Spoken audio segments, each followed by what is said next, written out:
معلوم نہیں وہ اس میں کیا کرنے والا ہے۔ ابو سفیان کہتے ہیں میں اس بات کے سوا اور کوئی جھوٹ اس گفتگو میں شامل نہ کر سکا۔ ہرقل نے کہا کیا تمہاری اس سے کبھی لڑائی بھی ہوئی ہے؟ ہم نے کہا کہ ہاں۔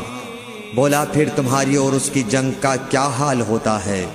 میں نے کہا لڑائی ڈول کی طرح ہے، کبھی وہ ہم سے میدان جنگ جیت لیتے ہیں اور کبھی ہم ان سے جیت لیتے ہیں۔ ہرقل نے پوچھا وہ تمہیں کس بات کا حکم دیتا ہے؟ میں نے کہا وہ کہتا ہے کہ صرف ایک اللہ ہی کی عبادت کرو، اس کا کسی کو شریک نہ بناؤ، اور اپنے باپ دادا کی شرک کی باتیں چھوڑ دو، اور ہمیں نماز پڑھنے، سچ بولنے، پرہیزگاری اور صلہ رحمی کا حکم دیتا ہے۔ یہ سب سن کر پھر ہرقل نے اپنے ترجمان سے کہا کہ ابو سفیان سے کہہ دے کہ میں نے تم سے اس کا نسب پوچھا تو تم نے کہا کہ وہ ہم سے عالی نسب ہے، اور پیغمبر اپنی قوم میں عالی نسب ہی بھیجے جایا کرتے ہیں۔ میں نے تم سے پوچھا کہ دعوی نبوت کی یہ بات تمہارے اندر اس سے پہلے کسی اور نے بھی کہی تھی؟ تو تم نے جواب دیا کہ نہیں۔ تب میں نے اپنے دل میں کہا کہ اگر یہ بات اس سے پہلے کسی اور نے کہی ہوتی تو میں سمجھتا کہ اس شخص نے بھی اسی بات کی تقلید کی ہے جو پہلے کہی جا چکی ہے۔ میں نے تم سے پوچھا کہ اس کے بڑوں میں کوئی بادشاہ بھی گزرا ہے تو تم نے کہا کہ نہیں۔ تو میں نے دل میں کہا کہ ان کے بزرگوں میں سے کوئی بادشاہ ہوا ہوگا تو کہہ دوں گا کہ وہ شخص اس بہانے اپنے آباء و اجداد کی بادشاہت اور ان کا ملک دوبارہ حاصل کرنا چاہتا ہے۔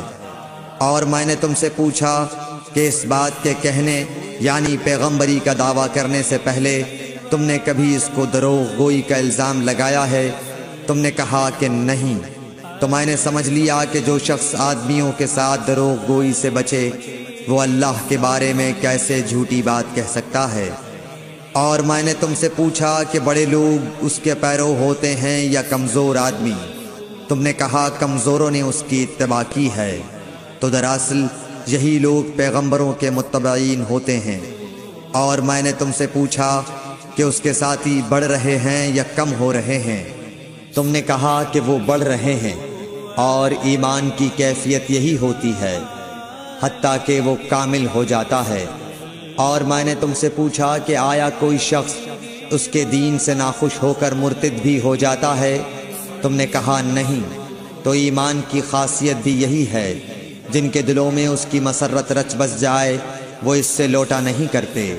اور میں نے تم سے پوچھا کہ آیا وہ کبھی عہد شکنی کرتے ہیں؟ تم نے کہا نہیں۔ پیغمبروں کا یہی حال ہوتا ہے، وہ عہد کی خلاف ورزی نہیں کرتے۔ اور